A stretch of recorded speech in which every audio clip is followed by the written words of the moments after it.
Have you experienced this? The battery capacity looks sufficient, but the fridge alarms earlier than expected. A microwave or leveling jug starts, and the system shuts down. Or you aren't sure whether your RV system needs 12 volts or 24. If you are upgrading your RV power system but are unsure about voltage, capacity, metal enclosures, Bluetooth or communication features, this guide will start with your real needs and help you choose the ECOWORTHY lithium battery solution that better fits your RV. Lead acid and LiFePO4 have different operating characteristics and use cases. When upgrading your RV to LiFePO4, users usually focus on usable energy, weight, and cycle performance. We will keep this comparison brief and focus on choosing between 12 volts and 24. Before choosing a battery, know two numbers: your daily watt hours and how many days you want to stay off-grid. We covered the full calculation in our previous RV load video. Just calculate your needs and start choosing the battery. If your RV house system is 12 volts and mainly runs lights, a fridge, water pump, fans, and a moderate inverter, choose 12 volts. A 24-volt solution better fits for systems that already use or are being redesigned around 24-volt charging, and an inverter equipment for higher power. The same 100 ampere rating stores different amounts of energy. A 12.8-volt 100 ampere battery is about 1.28 kilowatt hours, while a 25.6-volt 100 ampere battery is about 2.56 kilowatt hours. So ampere hours alone cannot be compared across voltages. With a 24-volt system, the inverter charger and a solar controller must also support 24 volts, while existing 12-volt loads require a suitable converter. A 12-volt 20-ampere battery is well suited for small 12-volt devices, auxiliary power, portable projects, and backup use. It is compact and flexible, but the right choice still depends on your daily energy use, maximum load, and planned off-grid time. A 12-volt 100 ampere battery is commonly used for lighting, water pumps, fans, phones, laptops, and other light to moderate loads on shorter trips. Whether it can run a fridge or a furnace blower overnight depends on actual energy use.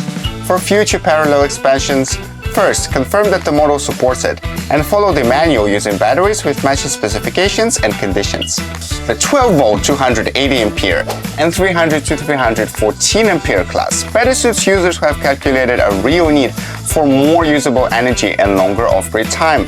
Compared with building a similar bank from several smaller batteries, one large battery can reduce some cables and connection points, but installation space, weight, and output capabilities still need to be checked.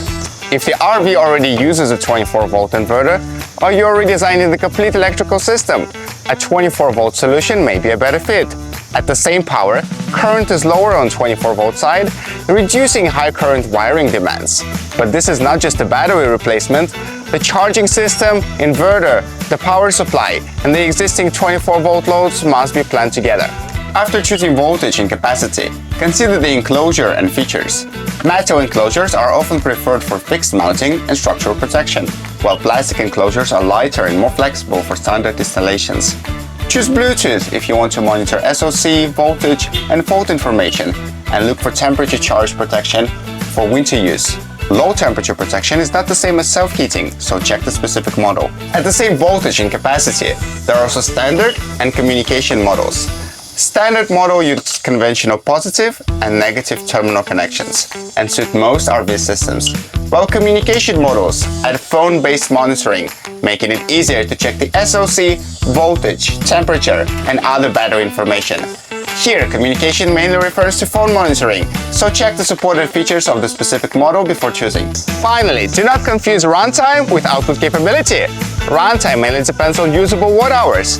Whether the system can run an appliance also depends on the BMS, inverter, wiring, and fuse protection. Appliances with startup search, such as a fridge compressor, microwave, or leveling jack, also require a startup power check. This is more accurate than looking at ampere hours or the BMS alone. Remember this order: calculate daily energy use, maximum simultaneous load, and required off-grid time. Then choose 12 volts for 24. Select the battery capacity, then consider the enclosure, Bluetooth, low temperature features, and standard or communication version. Finally, make sure the BMS, inverter, and wiring are properly matched. The goal is simply not the largest specification, but the system that best fits how you use your RV. Thanks for watching. If this guide helped, please like the video and subscribe. You can also share your RV power setup or any questions you encountered while choosing or upgrading your system in the comments. Product details and specifications are linked in the description.